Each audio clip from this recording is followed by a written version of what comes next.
In our previous investigation, Genesis chapter 6 left us with more questions than answers.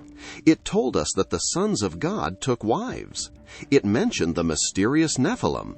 It described a world descending into extraordinary wickedness before the flood. Then, almost as suddenly as the story began, Genesis moved on. The Bible records the event with remarkable restraint, offering only a handful of verses where countless readers have wished for more explanation. But according to an ancient Jewish work known today as First Enoch, those few verses conceal a much larger story, one that attempts to explain who these mysterious beings were, why they came to earth, and how their actions were believed to have changed the course of human history forever. The ancient book begins by introducing a remarkable group of heavenly beings known as the Watchers. According to First Enoch, they were not originally enemies of God, nor are they described as demons from the beginning. Instead, they appear as heavenly beings entrusted with watching over creation.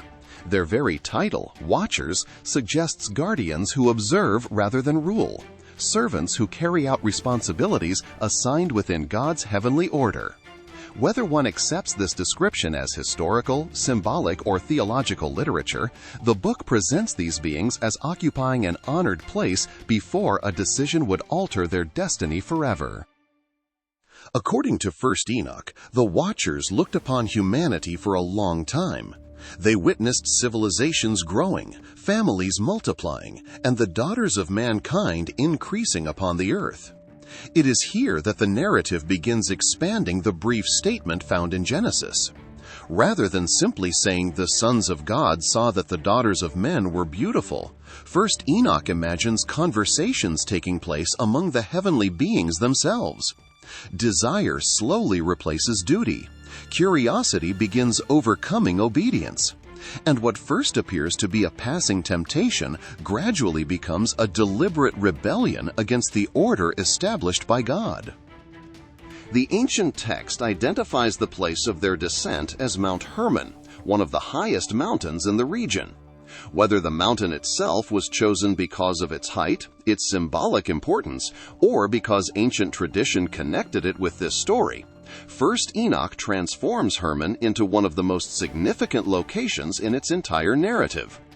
The book portrays it as the place where heaven and earth met in an act of rebellion. It was not merely the location where the Watchers arrived.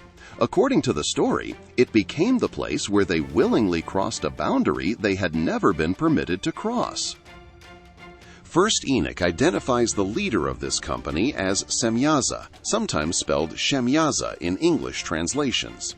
The book describes him as fearing that the others might abandon the plan after he committed himself, leaving him alone to bear the guilt of such an extraordinary act. To prevent that possibility, he proposed something remarkable. Every one of them would swear together. Every one of them would bind themselves by the same oath. If they crossed this boundary, they would cross it together. Their shared promise would make retreat impossible and ensure that every participant accepted responsibility for the rebellion that was about to begin. According to First Enoch, the oath upon Mount Hermon became so significant that the mountain itself was remembered because of it. The book explains that its name became associated with the solemn vow these heavenly beings made among themselves. Whether this reflects historical memory, symbolic storytelling, or theological interpretation, the narrative uses the oath to communicate something important. This was not an accident. It was not a moment of weakness. It was a deliberate, collective decision to reject the boundaries established by God, fully aware that the consequences would be severe. Among the leaders of the rebellion, one name would become especially important throughout later Jewish tradition: Azazel. According to First Enoch, Azazel's role extended far beyond participating in the descent itself. The book portrays him as a teacher who introduced humanity to knowledge that was never intended to be revealed in this way. It associates him with the making of weapons, the working of metals, the crafting of ornaments, cosmetics, and other forms of human skill. The issue, according to the narrative, is not that knowledge itself is evil, but that knowledge separated from wisdom and obedience can become a powerful instrument of corruption. This theme becomes one of the most fascinating aspects of First Enoch. Throughout the Bible, wisdom is portrayed as a gift from God when received within His purposes. First Enoch, however, imagines certain forms of heavenly knowledge being revealed prematurely and without divine permission. The result is not enlightenment, but moral collapse. Skills that could have served humanity instead become tools for war, vanity, exploitation, and oppression. Whether understood literally or symbolically, the message is clear. Knowledge alone cannot save humanity when the human heart itself has become corrupted. The central event described both in Genesis and expanded within First Enoch now unfolds. The Watchers take human wives. Here again, the ancient book fills in details that Genesis leaves unexplained, describing these unions as the beginning of a profound corruption that blurred the distinction between heaven and earth. The narrative presents these marriages not as ordinary relationships, but as the visible evidence that a sacred boundary established by the Creator had been deliberately crossed. According to First Enoch, these unions produced offspring unlike ordinary human beings.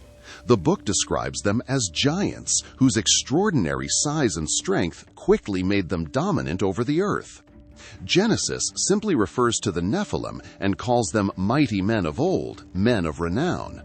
First Enoch develops that brief statement into an extensive narrative, portraying the giants as beings whose immense appetites and overwhelming power would soon reshape the entire world around them. At first, the ancient text says, the giants consumed the resources of the earth. Harvests disappeared. Livestock vanished. The labor of ordinary families could no longer satisfy their enormous appetites. According to First Enoch, the balance of creation itself began collapsing under their presence. Humanity found itself unable to provide enough food for these mighty beings, and scarcity spread rapidly across the land. The abundance that had once sustained civilization slowly gave way to fear and desperation. First Enoch continues with one of its most sobering descriptions. After exhausting the earth's resources, the giants are said to have turned against humanity itself. The book portrays them devouring mankind, spreading bloodshed throughout the earth, bringing destruction upon animals, and eventually turning their violence against one another. These details do not appear in Genesis, and it is important to recognize them as part of First Enoch's expanded narrative. Yet within the book's own message, they explain why the earth is described as crying out for justice before the flood ever begins. According to First Enoch, the rebellion of the Watchers was no longer affecting only a handful of individuals. It had transformed the entire world. Violence filled the earth. Justice became scarce. Human beings suffered beneath oppression and fear. Creation itself appeared wounded by the consequences of rebellion. Whether read as history, theological reflection, or apocalyptic literature, the narrative emphasizes that evil never remains isolated. Sin spreads, corruption multiplies, and every decision made in defiance of God's order eventually reaches far beyond those who first embraced it. The story now reaches its turning point. According to First Enoch, the suffering of humanity and the corruption covering the earth did not go unnoticed. The cries of the righteous ascended before God. The violence committed upon the earth demanded a response. The rebellion of the Watchers had run its course, and divine justice was about to intervene. Yet before judgment would fall upon the rebellious angels, one extraordinary figure would suddenly stand at the center of the story once again.